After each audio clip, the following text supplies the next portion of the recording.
Elhamdülillahi Rabbil alemin. Ve salatu ve selamu ala Resulina Muhammedin ve ala alihi ve ashabihi ecmain.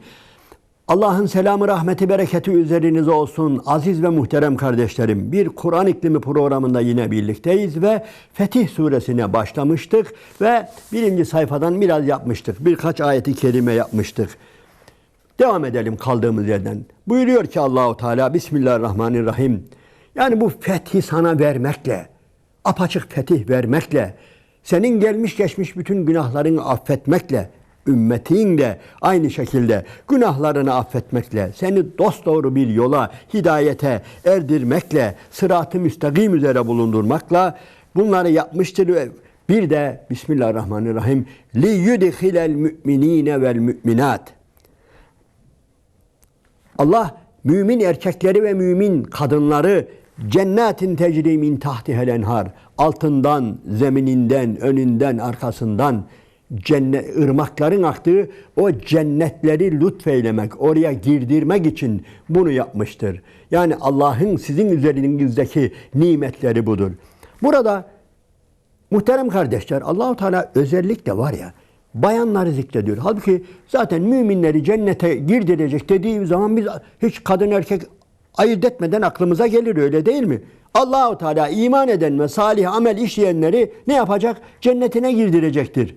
Kurtulanlar onlardır. Vel asrı innel insane lefî husr. İnsan. Ama burada özellikle bayanları zikrediyor. Niye biliyor musunuz muhterem kardeşler? Yani erkekler biraz bunun farkında değil ama bayanlar perdenin arkasında önemli işler görüyorlar ha. Yani bayanları siz az mı zannediyorsunuz? Bayanlar olmasa siz nasıl gidecektiniz Hudeybiye'ye? Yani gerçekten hele itiraz etselerdi. Beni bırakıp nereye gidiyorsun? Çoluğunu çocuğunu nereye? Nitekim münafık bayanlar, müşrik bayanlar böyle yaptılar. Göndermediler. Kocalarını göndermediler. Belki kocalarının Peygamber Aleyhisselatü Vesselam'a iştirak etmemelerinin sebeplerinden birisi bayanlardır. Yani onun için muhterem kardeşlerim, İslami çalışmalarda bayanların yaptığı şeyleri böyle basit görmeyin. Daha önceki bir sohbette buna temas ettim. Bu çok önemlidir. Evet, hep perdenin önünde erkekler. Tamam, görünürde onlar. Yani kelime kötü de hep başrollerde erkekler gibi. Ama yani düşünün hele, tamam. Yani sohbet ediyor, bilmem nereye gidiyor. Gerçi bayanlar da sohbet ediyor da. Yani hele şu bir takım misafirliklerde, başka şeylerde, yani koşuşturmalarda, yani kimse yani bayanlara düşen rolü, bayanların yaptığı icraatları yani Allah için böyle basit görmesin. Özellikle bu seferde de, Hudeybiye'de de yani aynen böyledir. Allahu Teala ısrarla mümin bayanları da zikrediyor. لِيُدْخِلَ الْمُؤْمِنِينَ وَالْمُؤْمِنَاتِ cennetin tecri min tahtihel enhar. Halidine fiha. Orada ebedi olarak kalacaklar. İçlerinde ebedi olarak kalacakları o cennetlere girdirmesi için Allah-u Teala girdirecek. Evet, böyle bir fetih, böyle bir lütfunu ihsan ediyor Allah-u Teala. Bu sureyi indirmekle böyle bir müjde veriyor. Ve yukeffire anhum seyyiatihim, kötülüklerini de üzerini örtecek. Bu da Allah'ın lütuflarından çok önemli bir lütuftur ha. Dikkat ediniz. Yani kötülüklerin üzerini örtmek, değiştirmek. Yani bu gerçekten müthiş bir olaydır. Yani belki Rabbimizin bize en büyük lütuflarından birisi budur. Yani bizim kötülüklerimiz var. Bizim eksikliklerimiz var. Bizim günahlarımız var. Ama Allahu Teala yani bunları ne yapıyor? Örtüyor. Hani kefaret diyoruz ya, kefaret buradan geliyor biliyorsunuz. Nedir? Örtmek. Var olan bir günahın üzerini örtmek. Yani bu konuyu daha önce de işledik biliyorsunuz. Aslında kafir kelimesi de buradan geliyor. Kafire niye örten? O da hakkın üzerini örtüyor. Hakikatin üzerini örtüyor, nankörlük yapıyor. Ortada bir hak var, bir gerçek var. Onun üzerini örtüyor ve nankörlük yapıyor, kafirlik yapıyor. Ama Allah-u Teala'nın örtmesi nedir? Kötülüklerin üzerine ört. Bizim kötülüklerimizi sanki biz hiç işlememişiz gibi yapıyor. Ankebut suresindeki bir ayeti kerime yani çok dikkatimi çeker. Bismillahirrahmanirrahim. Hemen Ankebut'un arka sayfasında birinci sayfanın çevirince Bismillahirrahmanirrahim. Vellezine amenu ve amilus salihati lenukeffiranne anhum seyyiatihim ve lenecziyennehum ahsenellezî kânû yâmelûn. Burada bir şey daha ilave ediyor. Sadece kötülüklerinizin üzerini örtme değil, amellerinizin en güzelliğini alıyor, sanki bütün amelleriniz öyleymiş gibi yapıyor. Öyle bir değerlendirme, öyle bir fiyat biçiyor. Yani düşününüz, yani bunu iyi anlatabilmem için şöyle bir koyun sürüsünü satıyorsunuz siz birisine. Gelmiş birisi diyor ki, sizin koyunlarınızın hepsini ben satın alacağım. Ve tamam anlaşıyorsunuz. Tabii koyunlarınızın hepsi bir değil. Hepsi bir değil. Bazıları cılız, bazıları küçük ama içinde en iyileri var. Gerçekten diyelim ki hepsi 15, 20, 30, 40 kiloken 150 kiloluk bir tane koçunuz var. Koyunumuz var içinde. Onu seçiyor. Diyor ki böyle bir tüccar düşünün. Senin bütün bu koyunların var ya hepsini 150 kilo sayıyorum. Her birini 150 kilosu. Yani müthiş bir kazanç öyle değil mi? Allah-u Teala da aynen böyle söylüyor. Yani diyor ki yani sizin amellerinizin en iyisinden fiyat biçeceğim diyor. Sanki bütün diyelim ki benzetmek olmasın veyahut da aynen böyle. Bir geceniz veya bir gündüzünüz Allah-u Teala'nın o kadar hoşuna gitti ki siz bir gecede yani öyle ibadet ettiniz, yani öyle yakine erdiniz, öyle samimi, öyle ihlaslı bir amel sundunuz ki Allah-u Teala'ya. Veya bir gündüz bir mücadelede, bir cihatta yani öyle bir mücadele, öyle bir güzel amel sundunuz ki Allah-u Teala'ya. Kafire, şeytana karşı öyle bir mücadele kazandınız ki Allah-u Teala buyuruyor ki sen kaç yaşındasın kulum? 60 yaşında. Sanki bütün 60 seneni de böyle geçirmiş. Hepsi şu gece gibi, şu gündüz gibi sayacağım ben diyor. Bu ayetlerden bu çıkıyor. Evet, bu Allah-u Teala'nın Rahman oluşu, Rahim oluşu, Rauf oluşu, Cevvad oluşu, cömert oluşu. Zaten biz böyle gireceğiz eğer girersek. Allah-u Teala seçecek amellerimizden özellikle yani onun rızasına en uygun, onu en çok memnun eden amellerimiz olacak inşallah. Hepsi olmasa da, bütün günlerimiz öyle geçmese de, bütün gecelerimiz öyle geçmese de inşallah Rabbimiz bu şekilde muamele edecek. Birincisi bu. Bir de meseleyi uzatmayalım. İkincisi de nedir? Kefaret ederek, örterek hatalarımızın üzerini örtecek. Ve yukeffira anhum seyyiatihim ve kâne zâlike indallahi fevzen azîmâ. İşte Rabbinizin katında var ya bu yani çok muhteşem bir kurtuluştur. İyi dikkat edin. Bu muazzam bir kurtuluştur. Yani böyle bir neticeyle neticelenmek bir müminin ömrünün böyle neticelenmesi. Bir müminin Allah'a böyle kavuşması gerçekten yani muazzam, muhteşem bir kurtuluş. Düşünün bir defa yani kıyamet günü siz de şaşıracaksınız. Allah'ım benim amellerimin hepsi böyle değildi. Tamam böyle bir gecem vardı, böyle gündüzlerim olmuştu ama ben bu kadar ömrümün içerisinde sayılı günlerdi o. İşte falan yerde cihada çıkmıştım, falan yerde mücadele etmiştim, falan yerde hakkı haykırmıştım. Tamam da ama hep günlerim böyle değildi. Onun dışında çokça yattım, uyudum yani veya tembel tembel geçen veya zayıf zayıf geçen bazı günlerim vardı ve bakıyorum da ya Rabbi sen yani öyle bir lütufta bulunmuşsun ki sanki bütün günlerim böyle gibi. İşte bu gerçekten ve kâne zâlike indallâhi fevzen azîmâ. Devam ediyor Allah-u Teala. Bismillahirrahmanirrahim. Evet müminlere böyle ama gelelim ve yuazzibel münafikine vel münafikati. Münafıklara da azap edecek. Münafık erkeklere ve münafık kadınlara vel müşrikine vel müşrikat. Müşrik erkeklere ve müşrik bayanlara da Allah-u Teala o azabını tattıracaktır. Kardeşler, Hudeybiye öncesi münafıklık yani zirve noktadaydı. Görebildiğimiz kadarıyla Efendimiz ısrarla haydin Hudeybiye'ye, haydin Mekke'ye gideceğiz. Mekke'ye gidip Kabe'yi tavaf edeceğiz. Umre yapacağız. Alın kurbanlıklarınızı diye ciddi olarak haber göndermiş sağa sola. Gitmemişler. Biraz sonra gelecek. Bu Fetih Suresini incelerken ayetler niye gitmediklerini Allahu Teala anlatacak. Münafıklık var işin içerisinde. İmanlarında zaaf var, tereddüt var, raip var, gidiş geliş var, şüphe var. Acaba nasıl gidiyorlar ya bunlar? Yani şu peygamberin yaptığı işe bak hele. Yani silahsız milahsız gidiyor. Ve oraya gidecek ve onlar da bunları doğrayacak.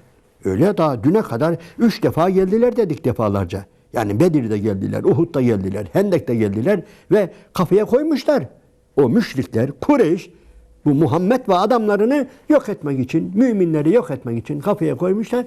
Bunlar da çok özür dilerim, aptalca, enayice ayaklarına tıpış tıpış varıyorlar. Gidilir mi ya? Gitmediler. Bunun için gitmediler. Bunun için gitmediler. Bu peygamberin başına işler gelecek. En iyisi biz burada duralım. Garanti, garanticilik biliyor musunuz? Ve onun için Allahu Teala bunlara kelime kötü de yutmuyor. Allahu Teala bunları görüyor, gözetiyor. Her şeyden haberi var ve onlara da ve yuazzibel münafikine. Münafık erkeklere ve münafık kadınlara azap edecek. Onları cezalandıracak. Vel müşrikine vel müşrikat. Müşrik erkekleri, müşrik kadınları, münafık erkekleri ve münafık kadınları da Allahu Teala cezalandıracak. Evet ki bunların en büyük özelliği nedir?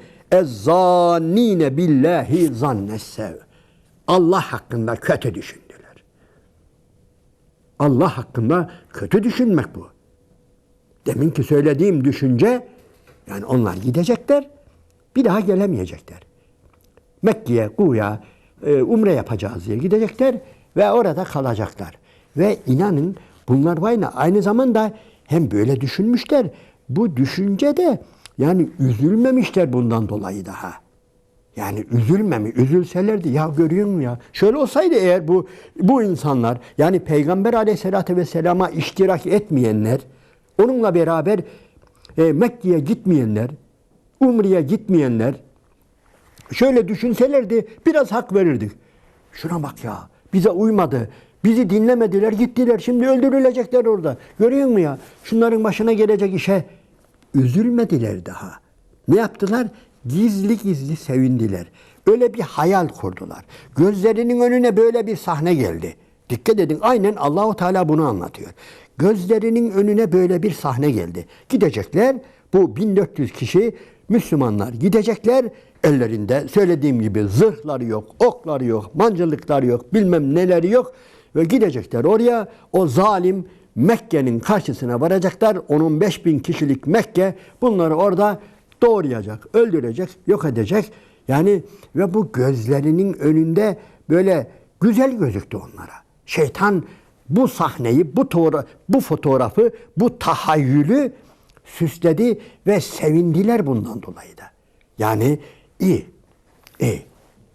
Ne demek bu? Yani gerçekten bu kelimenin tam anlamıyla münafıklıktır, kafirliktir, öyle değil mi?